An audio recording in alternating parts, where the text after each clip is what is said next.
Seorang raja memiliki banyak gajah dalam tentara perangnya. Ada seekor gajah yang sangat kuat, sangat patuh, dan sangat terampil, serta memiliki keterampilan perang terbaik. Dalam banyak pertempuran, dia dikirim ke medan perang, tidak pernah kembali kecuali dalam kemenangan. Dia adalah gajah kesayangan sang raja dari ratusan bahkan dari ribuan gajah lainnya. Sang gajah selalu berperang bersama sang raja, penguasa di wilayah barat tersebut. Waktu berjalan terus dan sang gajah semakin tua, sehingga baginda raja tidak lagi mengirimkannya ke medan perang. Tetapi gajah tersebut tetap menjadi bagian dari tim sang raja. Karena setiap saat ketika sang raja melihat gajah tersebut, dia menjadi senang, menjadi bahagia. Sang gajah tetap mendapatkan perhatian serta fasilitas utama dari sang raja. Suatu hari, sang gajah berjalan menuju tepi danau untuk minum. Ketika dekat bibir danau, sang gajah kakinya terjebak di lumpur di tepi danau. Setiap gerakannya bukan membawanya naik, namun semakin tenggelam perlahan.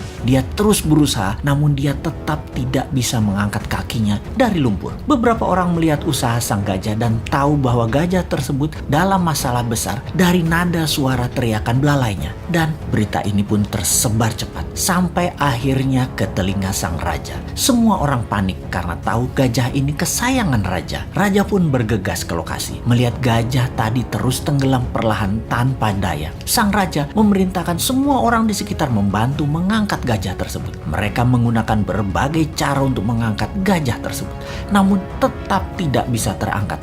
Ini bukan makhluk kecil, ini gajah yang besar. Dalam kegelisahan dan kepanikan raja serta orang sekitarnya, datanglah mantan Perdana Menteri penasehat sang raja dulu. Dia memahami situasi saat itu. Dia menatap sang gajah, kemudian menatap sang raja sambil mengatakan, "Baginda, mainkan genderang perang segera saat ini di sekitar danau. Mainkan dengan keras dan semangat." Raja pun terkejut dengan saran itu, namun dia perintahkan hal itu untuk dilaksanakan. Tak lama kemudian, genderang perang dimainkan, memainkan musik perang. Ajaib, mata sang gajah tua tadi berubah menajam. Tubuhnya mulai bergerak-gerak. Ada perubahan dari perilaku sang gajah kemudian. Sang gajah perlahan mulai bangkit dan tanpa bantuan siapapun, sang gajah perlahan menarik dirinya melawan sedotan lumpur dan bergerak naik serta kemudian berdiri. Semua orang terkejut, tak terkecuali sang raja. Ternyata bukan karena kekurangan atau kelemahan kemampuan fisik yang terjadi pada gajah tersebut.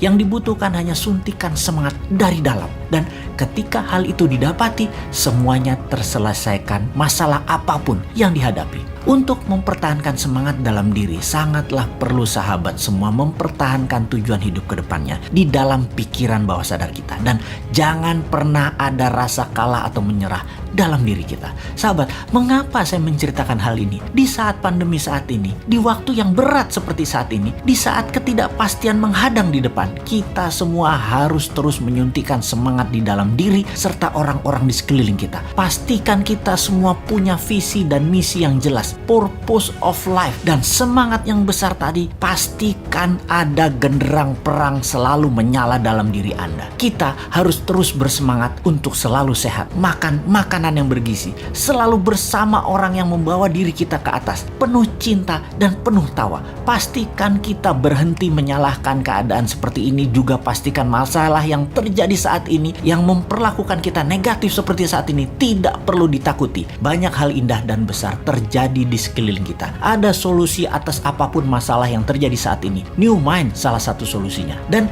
tak lupa, selalulah bersyukur atas apapun yang kita terima, bersyukur atas apa yang terlepas, dan bersyukur atas apa yang akan kita peroleh.